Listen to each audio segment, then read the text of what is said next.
প্ৰধানমন্ত্ৰী নৰেন্দ্ৰ মোদী ডাঙৰীয়াই ভাৰতবৰ্ষখন বিকশিত ভাৰত নিৰ্মাণৰ কাৰণে বিকশিত ভাৰত নিৰ্মাণৰ কাৰণে লাষ্ট মাইল ডেভেলপমেণ্ট আৰু লাষ্ট মেইল ডেভেলপমেণ্ট মানে শেষ অঞ্চললৈকে শেষ গাঁৱলৈকে উন্নয়নটো নিবৰ কাৰণে আৰু শেষ মানুহজন যিটো দৰিদ্ৰ সীমাৰেখাৰ তলৰ হয় সেই মানুহজনকো উঠাই অনাৰ কাৰণে বহুত ভাল ভাল আঁচনি দিছে।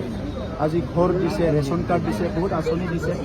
আৰু আমাৰ মুখ্যমন্ত্ৰী ডক্টৰ হিমন্ত বিশ্ব শৰ্মা ডাঙৰীয়াই দায়িত্ব লোৱাৰ পিছত আমাৰ অসমখন ভাৰতৰ ভিতৰত এখন উন্নত ৰাজ্য হিচাপে গঢ় দিয়াৰ কাৰণে বিভিন্ন ভাল ভাল আঁচনিবিলাক দিছে। এই আঁচনিত মহিলাৰ কাৰণে, এই আঁচনি কৃষকৰ কাৰণে, খেতিয়কৰ কাৰণে, সকলৰ কাৰণে, ইউথ যুৱ যুৱতী এই আঁচনি আমি কাউন্সিলৰ পৰা আমি প্ৰায় 4 লাখ খেতিয়কসকলক বিভিন্ন আঁচনি দিলোঁ।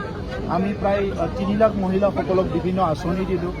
4 লাখ 5 লাখ ষ্টুডেণ্টক টাৰ্গেট কৰি বিভিন্ন কাম কৰিলোঁ। যুৱ যুৱতীৰ কাৰণে বহুত কাম কৰিলোঁ। এই আঁচনিবিলাক আজি আমাৰ দায়িত্ব আছে কি ৰাইজৰ লগত যাই আলোচনা কৰিব লাগে। চৰকাৰে অকল স্কিমটো ৰিলিজ কৰি অফিচৰ পৰা দি থ'লে নহ'ব। এই স্কিমটো আচলতে ৰূপায়ণ হৈছেনে নাই সেইটো বিউৰ'ক্ৰেটসকলৰ লগত, এক্সিকিউটিভৰ লগত, অফিচাৰসকলৰ লগত, ৰাজনৈতিক নেতাসকলে যাই পেলাই খবৰ ল'ব লাগিব যে এই আঁচনিবিলাক ৰূপায়ণ হৈছেনে নাই। আৰু আজি আমি যিটো ঘূৰা ফুৰা কৰিবলৈ গম পালোঁ যে ৰাইজে বহুত ভাল পাইছে। আৰু আগৰ চৰকাৰৰ দিনত, আগৰ চৰকাৰ বুলি ক'লে মই বড়োলেণ্ডৰ চৰকাৰ কৈছোঁ, আগৰ চৰকাৰৰ দিনত তেখেতসকলে দিল্লীত কাৰোবাৰ লগত, স্কুলৰ কাৰোবাৰ লগত চৰকাৰ চলাইছিলে, কিন্তু তেনেকুৱা পৰিৱেশ গঢ়িব পৰা নাছিল যে ইয়াত শান্তি, সম্প্ৰীতি, নিৰাপত্তা, সমন্বয় 4 বছৰত চব হৈ গ'ল। আৰু তেখেতসকলে 2005ত চান্স পাইছিলে, 10ত চান্স দিছিলে, ৰাইজে 15ত দিছিলে, এই কামবিলাক কৰিব পৰা নাছিল। গতিকে আজি যে আমি এইখিনি কাম কৰিলোঁ তাত ছাষ্টেইনেবিলিটি কি আছে, এই কোনটো কাম স্থায়ী হ'ব, অনাগত দিনত কোনটো কাম ৰাইজৰ কাৰণে বেছি লাভ হ'ব, এই কথাবিলাক আলোচনা কৰাৰ কাৰণে এই বেনিফিচিয়াৰী মিটবিলাক আমি লৈছোঁ বিভিন্ন অঞ্চলত আৰু ৰাইজৰ লগত আলোচনা কৰিছোঁ।